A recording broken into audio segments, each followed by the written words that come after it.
Usually when you think about starting a retail business, the very first image that pops into your head is just incredibly stressful. Definitely. Like you picture yourself standing in this drafty garage and you're just staring at a mountain of cardboard boxes. Filled with unsold T-shirts, right? Exactly. Mhm. Unsold T-shirts in sizes nobody even wants. Yeah. And you spent like $10,000 just to get the inventory printed. Yeah. And now you're sweating, trying to figure out how to sell 100 triple XL hoodies before you can pay your rent. Right. I mean, it's the classic inventory nightmare. It carries an enormous amount of financial risk. And honestly, the fear of ending up with that garage full of merchandise is it's the primary reason most people never even try to launch a brand. Yeah, That barrier to entry was just way too high. But the landscape has just shifted entirely. I mean, we're doing a deep dive today into a strategic guide on building a modern merch store. And there's a statistic in here that totally redefines what this industry looks like. It's a crazy number. It is. By 2026, the global print-on-demand market has reached over $10 billion. 10 billion. And billion. And it's growing at an annual rate of 23.6%. So, you don't need a warehouse or a trust fund to get a piece of that anymore. No, you don't, because what we're really talking about here is the democratization of e-commerce. Right. The traditional gatekeepers, having massive upfront capital, managing complex international supply chains. Dealing with a physical warehouse. Exactly. Dealing with a warehouse, those barriers have essentially vanished over the last few years. Today's blueprint is relevant whether you're, a video creator trying to monetize your audience or a nonprofit trying to raise awareness. Or just someone who's insanely curious about how digital brands actually turn a profit. Yeah, absolutely. So if we want to extract the exact blueprint for you, the listener, to grab a piece of that $10 billion market without risking your own garage full of inventory, we really have to figure out where this business actually lives. Because the guide makes a very strong point right out of the gate, which is that your choice of platform dictates your profit ceiling. Yeah, the platform is the foundation of everything. In the merch world, you basically have a fork in the road. Okay. Down one path, you have standalone merch platforms. These are places like Spring, which used to be known as Teespring, or Redbubble. A big marketplace. Exactly. And then down the other path, you have a dedicated e-commerce platform like Shopify. Okay, let's unpack this because I can completely see why a beginner would immediately gravitate toward a site like Redbubble. I mean, it's completely free to set up an account. You just upload your design, and you're technically in business in like 5 minutes. You are, but there is a massive hidden cost to that free setup. Yeah. It's an incredibly expensive illusion of free, honestly, because those standalone platforms handle the website hosting and they have the marketplace. They take a massive cut of your revenue. How massive are we talking? We are talking 30 to 50% of every single sale. Yeah. If you sell a $30 t-shirt, they might keep $15 of it right off the top. That is brutal. And furthermore, you're severely limited in how you can present your brand. You don't own the customer data. Which is everything. It is everything. You don't get their email addresses. You are essentially just a nameless vendor renting space on their website. Right. So operating on a platform like that is basically like running a kiosk inside a giant shopping mall. Yes. Like you might get some random foot traffic walking by, but the mall landlord comes to your register at the end of every day and just scoops out half your cash. Exactly. Whereas going with Shopify, on the other hand, is like renting your own standalone flagship store on Main Street. I love that analogy. Thanks. I mean, you pay a flat fee for the building, but you keep all the cash in the register. The catch is just that you have to convince people to walk through your front door. Yeah, that analogy perfectly captures the structural difference. With Shopify, you're paying a flat subscription. Usually they run promotions where it's like $1 a month for a 3-month trial. Which is practically nothing. Right. And then it shifts to $39 a month for their basic plan. For that flat fee, you keep 100% of your profits, minus the standard credit card processing fee. Which is what, like 3%? Yeah, it's around 2.9% plus 30 cents a transaction. Okay, so you're trading that upfront convenience of Redbubble for long-term control and much higher margins. Exactly. And Owning your customer data is the true asset of any modern business. I mean, if you run a promotion, you can actually email your past buyers directly. Right. If you're a creator making over $500 a month from your merchandise, that $39 Shopify fee pays for itself almost instantly. Especially compared to surrendering half your gross revenue. Exactly. Plus, Shopify solves 3 major logistical headaches simultaneously. It integrates directly with product creators, it automates the fulfillment process, and it allows you to sell across multiple channels. Like Instagram or TikTok. Yeah, right from one dashboard. Okay, so we signed the digital lease on our Shopify store. We have our flagship building. The next logical hurdle is stocking the shelves. Right. How do we fill this store with products if we're actively avoiding that garage full of boxes we talked about? I mean, this introduces the fulfillment engine. Yeah, this is where we need to look at print on demand, or POD, versus bulk ordering. Okay. Print on demand is the innovation that just eliminated the inventory nightmare. When a customer visits your store and orders a t-shirt, that order data is automatically routed to a third-party printing facility. Oh, nice. Yeah, so that facility prints that single specific t-shirt, packages it, and ships it directly to your customer. You literally never touch the fabric. Never. You take zero inventory risk. None at all. None. You could upload like 500 different designs to your store, and it costs you absolutely nothing until someone actually buys one. That's wild. The pros are total automation and unlimited testing, but the trade-off comes in the form of lower margins and slower logistics. Okay, right, because they're doing one at a time. Exactly. Because you're only printing one item at a time, your profit is usually around $5 to $15 per unit, and the shipping takes time. How much time? Typically 5 to 12 days from the moment the customer clicks buy. Okay, so the guide reviews a few of the top POD apps that plug right into Shopify. Printify seems to be the default choice for the widest catalog. I mean, they have over 900 products and pretty competitive base costs. Yeah, Printify is huge. And then there's Printful, which leans a little more into premium quality and custom branding options. But the one that really stood out to me for international sellers is Gelato. Oh, Gelato is fascinating from a logistical standpoint. They operate a network of over 140 printing partners globally. Wow, 140. Yeah.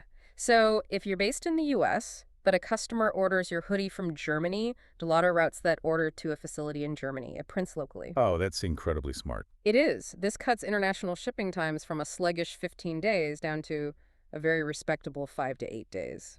And it completely bypasses those massive cross-border customs fees that usually annoy international buyers. Okay, wait, I've got to ask, though.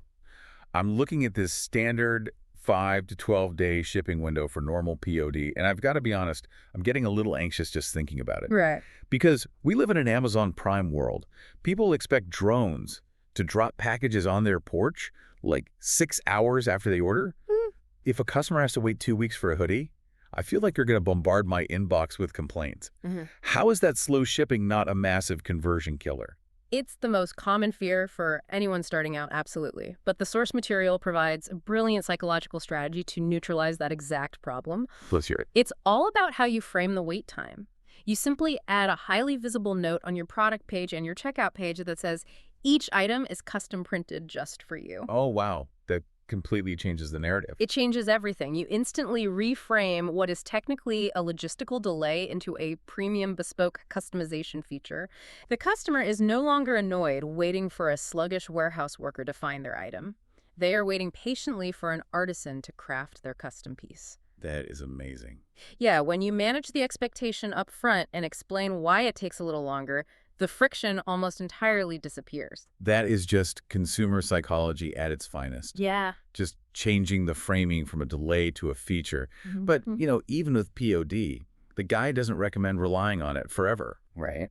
There's another side to this coin, which is bulk ordering. Right. Bulk ordering is the traditional model where you buy hundreds of shirts up front. Back to the garage. Back to the garage. It carries all that risk we talked about, but the benefits are massive. Your profit margins jump to $10 to $25 per unit, you control the quality perfectly, and shipping drops to a lightning fast 2 to 5 days. Because you already have the product sitting ready to go. Exactly. And this brings us to what I think is the most valuable insight in the entire blueprint. The golden rule of merch. The hybrid strategy. Yeah, you don't have to choose permanently between POD and in bulk. The smartest operators use a hybrid model. You use print on demand as your testing laboratory. Right. You launch new designs completely risk-free. You let the market tell you what it likes over 30 to 60 days. And then, once the data actually proves a design is a winner, Yeah. and the guide specifically suggests waiting until a design sells 20 or more units in a single month, you take that proven winner and order 100 units in bulk. Exactly. Because you already have the sales data proving demand, the risk is negligible at that point. But by ordering in bulk, your cost to produce that single shirt drops from maybe $15 down to $6 or $7. Wow. Yeah, your profit margin jumps from 35% to 65% overnight. You use POD to test and bulk to profit. Okay, but before we move on from the physical products, the guide drops one crucial, non-negotiable rule for using POD. Oh, the sample rule. Yes, you must order a sample. Always spend the $15 to order your own product before you make it live for the public. You have to check if the fabric feels like sandpaper, or if the colors look washed out in real life. It's so important. A $15 sample investment prevents a wave of one-star reviews that could permanently tank your store's reputation. Right. Okay, so we have the production strategy sorted out. We know how the items are made. Let's look at the economics. If we want this to be a sustainable business, how do we price these items so we actually make money? Right. Because looking at the numbers, it seems pretty easy to accidentally price yourself into bankruptcy. It is. The math of merch is where a lot of passionate beginners fail, mostly because they price based on what feels comfortable rather than what the business requires to survive. Yeah. The golden pricing formula from the guide is rigid for a reason. You always price your items at 2 to 2.5 times your base cost. Okay, so let's put you, the listener, in the shoes of a beginner to see how this works. Let's say you're using Printify, and the base cost for them to print and ship a standard t-shirt is $12. If you follow the formula, you have to set your retail price at $25 to $30. Precisely.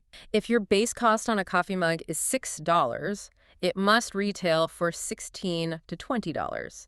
You have to account for that base cost, the Shopify payment processing fees we mentioned earlier, and your overhead. Right. Because if you shrink your multiplier down to, say, 1.5 because you feel bad charging $30 for a t-shirt. Which happens all the time. It does. But if you do that, your marketing costs will completely devour whatever tiny margin you have left. Here's where it gets really interesting, though.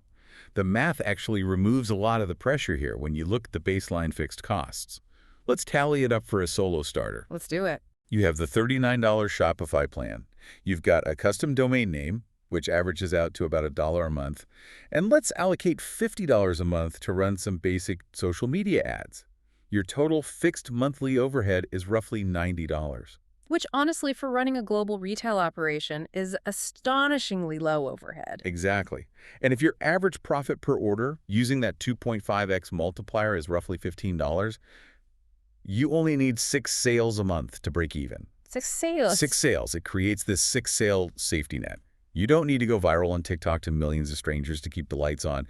You literally just need your mom, your best friend, and 4 coworkers to buy a mug, and your business is financially neutral. And that realization alone removes so much of the intimidation factor, Absolutely. But to grow beyond breaking even, the guide highlights 2 critical key performance indicators, or KPIs, that you really have to monitor. The first is your cart abandonment rate. Ugh, this one hurts to think about. It really does. The industry average for a merch store sees a 65 to 75% abandonment rate.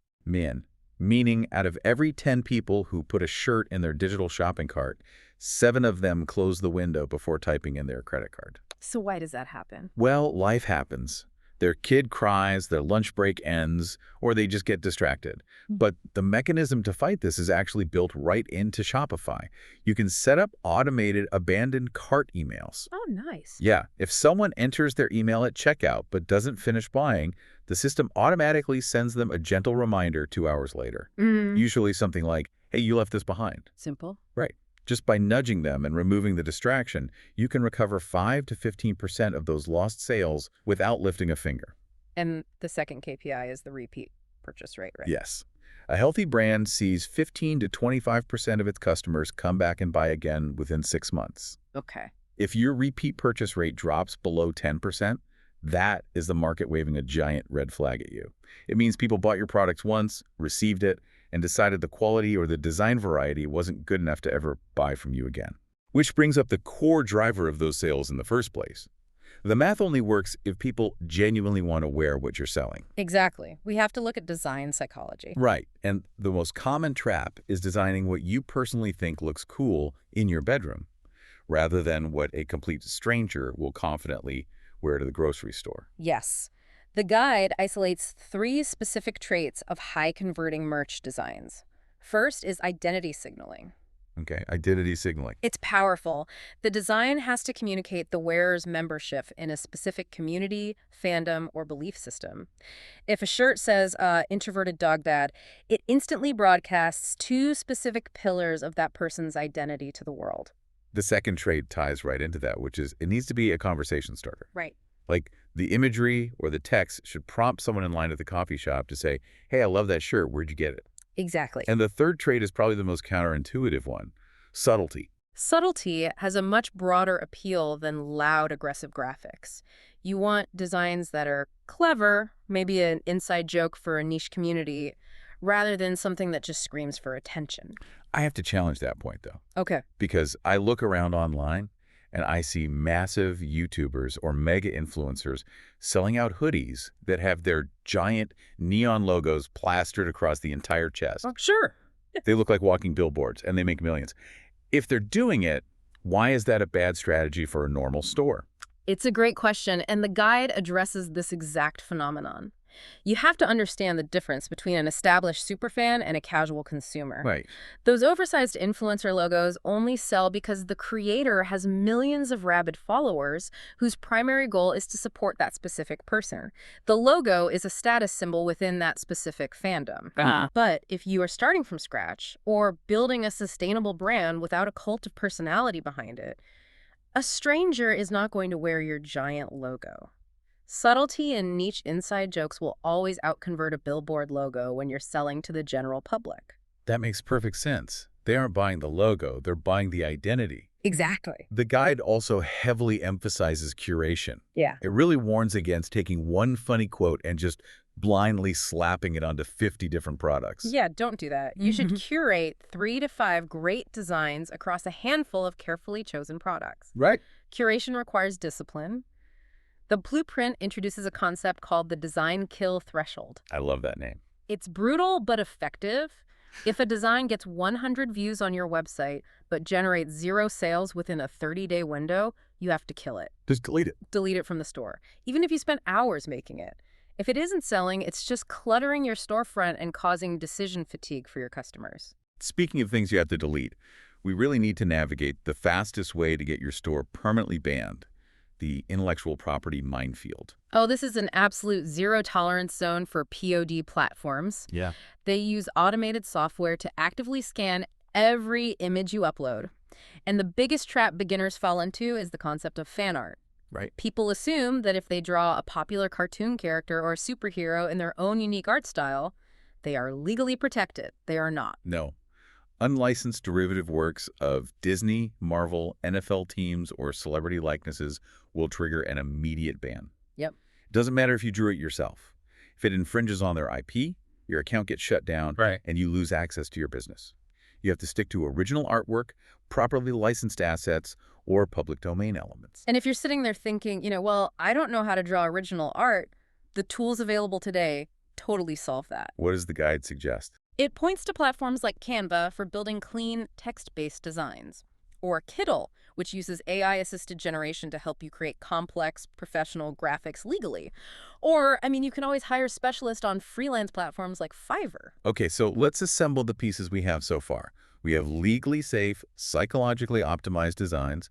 We've priced them using the 2.5x multiplier to ensure a healthy margin. We're using print on demand to fulfill them automatically without ever touching a box.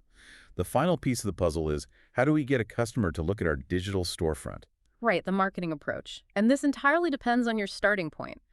The playbook splits into 2 paths: marketing with an existing audience and marketing from absolute zero. Right. So if you already have an audience, say you have a YouTube channel or a popular podcast, the strategy relies heavily on urgency.